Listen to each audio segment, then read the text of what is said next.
Genesis chapter 18, ESV version. And the Lord appeared to him by the oaks of Mamre, as he sat at the door of his tent in the heat of the day. He lifted up his eyes and looked, and behold, 3 men were standing in front of him. When he saw them, he ran from the tent door to meet them, and bowed himself to the earth, and said, O Lord, if I have found favor in your sight, do not pass by your servant.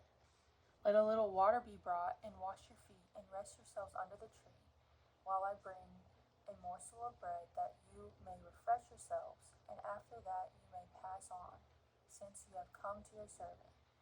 So they said, Do as you have said. And Abraham went quickly into the tent to Sarah, and said, Quick, 3 seahs of fine flour, knead it and make cakes. And Abraham ran to the herd, and took a calf, tender and good, and gave it to a young man who prepared it quickly. Then he took curds and milk and the calf that he had prepared, and set it before them. And he stood by them under the tree while they ate. They said to him, Where is Sarah your wife? And he said, She is in the tent. The Lord said, I will surely return to you about this time next year, and Sarah your wife shall have a son. And Sarah was listening at the tent door behind him. Now Abraham and Sarah were old, advanced in years. The way of women had ceased to be with Sarah. So Sarah laughed to herself, saying, After I am worn out, and my Lord is old, shall I have pleasure? The Lord said to Abraham, Why did Sarah laugh and say, Shall I indeed bear a child now that I am old? Is anything too hard for the Lord? At the appointed time I will return to you, about this time next year, and Sarah shall have a son. But Sarah denied it, saying, I did not laugh, for she was afraid. He said, No, but you did laugh. Then the men set out from there, and they looked down toward Sodom, and Abraham went with them to set them on their way.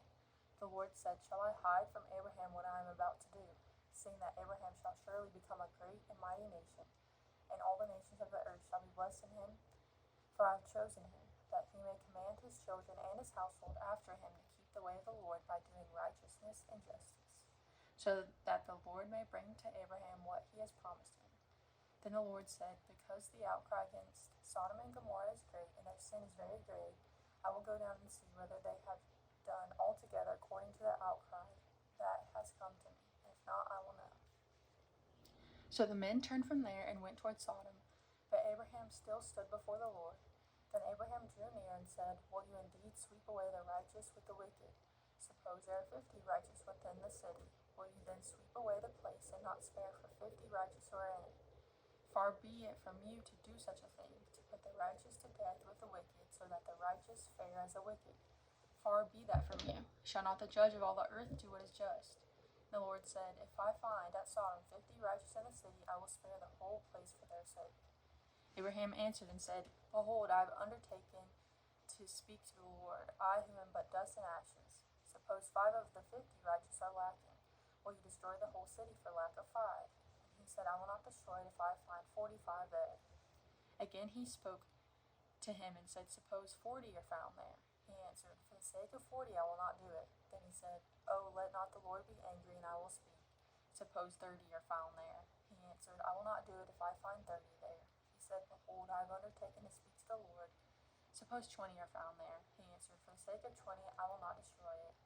Then he said, Oh, let not the Lord be angry, and I will speak again, but this once. Suppose 10 are found there. He answered, For the sake of 10 I will not destroy it.